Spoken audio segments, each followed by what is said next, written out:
Hey everyone, thanks for checking out the first part of my Game Boy retrospective. Not a whole lot to talk about this year in 1989, but some great titles came out. We'll go through a quick history of the system and just jump right into the games.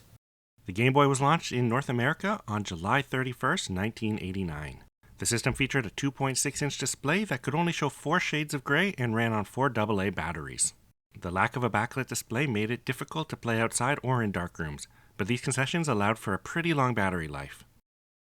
2 accessories were released alongside the handheld, including the Game Boy Link cable, which lets you connect 2 Game Boys together to play games with a friend, and the Game Boy battery pack, which could be recharged and used instead of AA batteries. 4 launch games were released alongside the console, and 1 other game that was released later in the year. So let's go through all of those. Starting with Tetris. This was bundled with the console, and the game became a system seller that allowed the Game Boy to reach a much wider audience at release. It brought a ton of different people into gaming. I think a lot of people bought the Game Boy just to play Tetris and nothing else.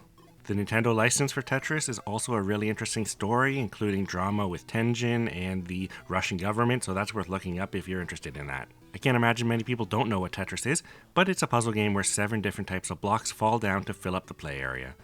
If the player can create full lines of blocks, they're cleared from the stage. The longer they go without reaching the top, the faster the blocks fall.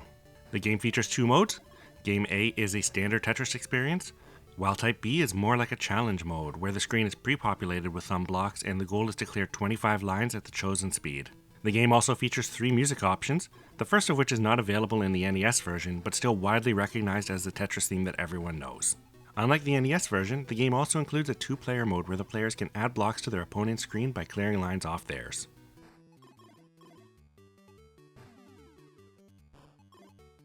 Next up is Super Mario Land.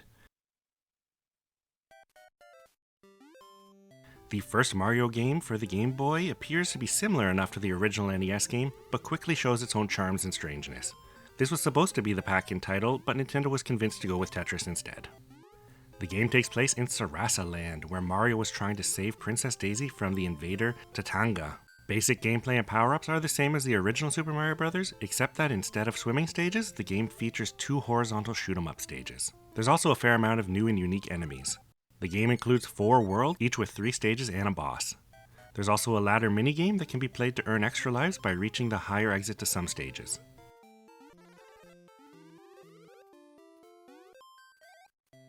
Alleyway is Nintendo's take on Breakout or Arkanoid, where you move a paddle to keep a ball in play and destroy the blocks that make up the stage. This Alleyway game shows Mario hopping into the paddle ship and has some stages where the block layouts are Mario references. There are 24 stages and 8 bonus stages. The game features several different stage types, including some where the blocks move in and out of the screen horizontally, and one where they move down towards the player slowly. There's also a number of power-ups and hazards.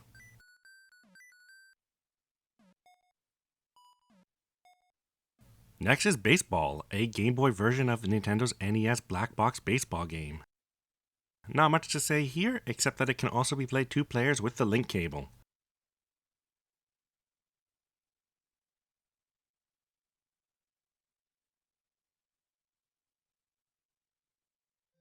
Then we get to tennis. Like baseball, this is a Game Boy version of the NES Black Box tennis game. Mario appears as the ref, and the game can be played 2 players with the Game Link cable.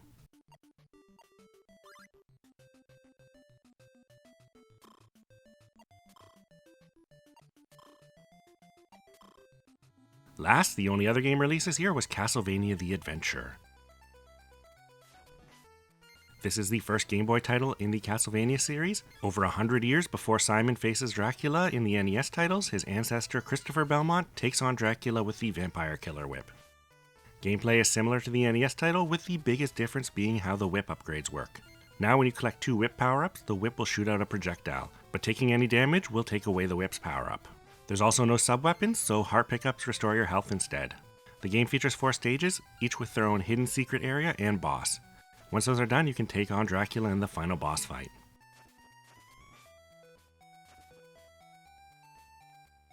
A great remake of the game was released on WiiWare as Castlevania Adventure Rebirth, and a 5-issue comic book miniseries based on the game titled Castlevania The Belmont Legacy was released in 2005 by IDW.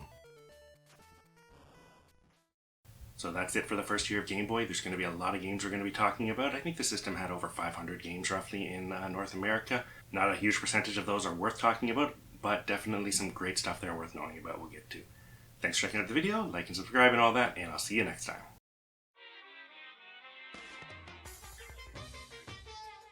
It's appreciation time! Reward Mike's hard work by subscribing. Otherwise, we might see you in the next class trial.